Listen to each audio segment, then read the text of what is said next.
Wisconsin Eye's 2014 election coverage is brought to you by the Wisconsin Hospital Association. For over 90 years, a valued voice for Wisconsin hospitals, supporting high-quality, high-value care in communities like yours.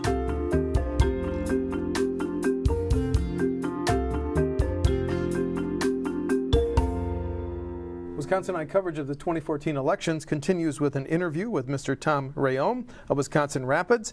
He's a Democrat running in the 72nd Assembly District. Tom, welcome to Wisconsin Eye. Thank you for inviting me.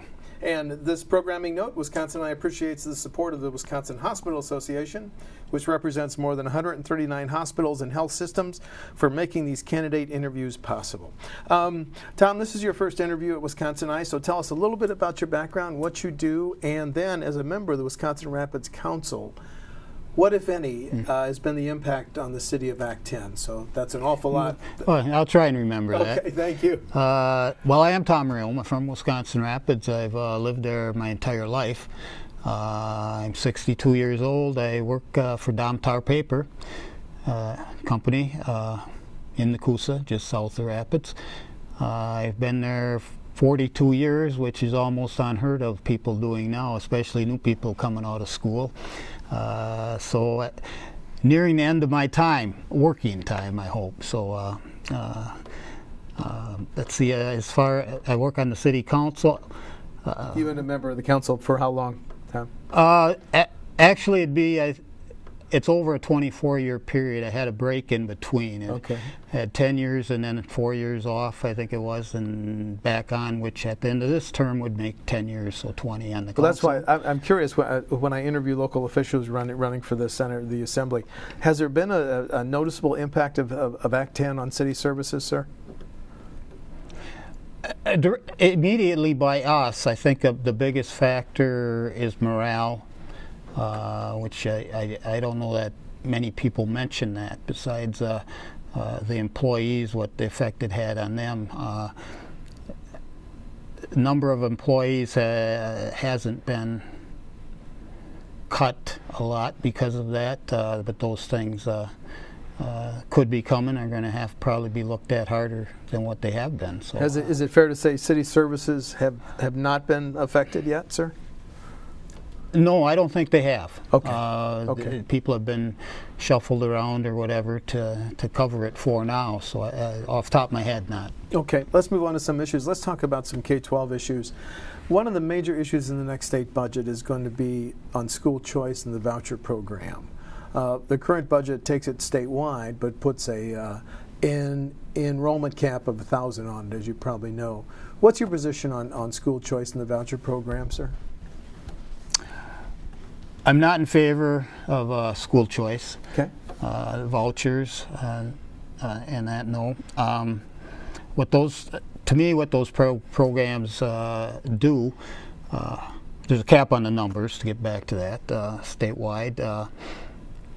Others and myself seeing that cap, going up and up drastically over the next few years, that we would think. It's that money, to me, again, takes, the vouchers and that choice take money away from the public education. I know not everybody agrees with that. They think somebody should, be funded to go to a school that they want. But in my mind, eyes, that money's being taken away from public education. About 3 weeks ago, Governor Walker asked lawmakers to repeal or withdraw from the Common Core program. Do you have a position on that, sir? The Common Core standards adopted nationally? I'm against them, or against him. Okay. Withdrawing his support. Okay. I think it's been there. It's been in the process for a few years, and now for whatever reason, I think others have persuaded him, however, to not to do that. So you think those standards should stay in place? Common Core, yes. Common Core yes, standards. Yep. Okay. Another issue that'll be hotly debated, in fact, the Wisconsin Taxpayers Alliance could just call it the major issue. There's a projected $650 million shortfall in state transportation programs, highway programs. Some of the options would include delaying these highway projects or raising taxes. How do you think that shortfall should be made up, Mr. Rayome? Well, I think through a lot of discussion, it's going to have to be done. There's a couple words that people don't like: raise taxes. I guess nationally and state level, I don't know how many in state, but Grover Norquist has signed a pledge to sign if no tax increase. Right. I haven't done that because with that you're putting your foot in cement. You can't move unless you go against what you them and what you signed. So all options I think would have to be on the table. A big part of this is how far do we cut taxes for people instead of what the top rates were 20 years ago. We've gone down so far, and it's not necessarily those which I guess people consider maybe middle income. I don't know if they are. They're falling closer to the bottom, but say 50, 60,000 a year in there. They've seen the increase to try to make up for stuff at home in their cities and that. And the top end, their taxes have kept going down, and they keep saying about raising taxes and this and that, and it ends up, and businesses want, or they want to, cut the rate for them, so that some of these I think are at the point of they can't go any lower, and that's why I say there has to be a big discussion. Okay. And I think everything on the table, and that means everything on the table from everybody, from all sides, of how to get a resolve to this. Question on health care. As you know, 3 years ago, the federal government told every state, if you expand your health care MA benefits to the poor, we'll pay for it for the next few years. Now, Governor Walker and the leaders of the Senate and the Assembly said, thanks, federal government, no thanks. Was that a wise decision? Or? I don't think so. Okay. I think we should have taken the money. People have fallen in the cracks of not getting it or hard to find it. No, I think it was a bad decision. But I think we still have a year or so somewhere. I think it's 2015 or 16 to reverse our position on that. And I hope the new legislature can persuade the governor in that to change that around. So. Okay. Another subject has to do with the environment. The emergence of frac sand mines, has that become an issue in your district, sir, the 72nd? And do you think local governments need more authority to regulate those mines? I don't think the governments need more authority. In fact, I think it should go the other way. I think the people have been, to some degree, overrun. They're not being listened to, and that doesn't mean they don't have a chance at times to say something, but it's not really going into the people's ear of who is listening. And so I think the people should have more input. I think the regulation should be redone, and the DNR to have more of a hand in and decision making and that type of stuff. But new regulations and that frac sand, it's become a big issue, along with getting it out of the ground has been in areas of the roads weren't built to handle trucks with that type of weight for where these are being built. So to redo the roads, to bring them up to weight limits for these trucks, who's going to be paying? Who pays for all of this? They say jobs created, and so I feel that the expense should go back to the company, a big share, if the roads are deteriorated because of their trucking on it. So they'd have to be looked at before the process started, the roads, and see what it is, I guess, when the mining would end. Okay, and another issue, I'm asking all candidates this question. What's your reaction to Judge Crabb's ruling now being fought by our Attorney General on same-sex marriage, Mr. Rayome? I feel that people should be able to make a choice of their own. That I think government should be out of. Marriage, to me, is different than what same-sex. But I think that it should be allowed. Same-sex couples should be able to get married. Okay, thank you. Another question is, two candidates for Attorney General think first offense drunken driving should be a crime. Do you have a position on that, sir? I don't think it should be. People make mistakes. Drunk driving can be a serious mistake, so I'm not saying people should drive drunk, but I think the first offense is too much.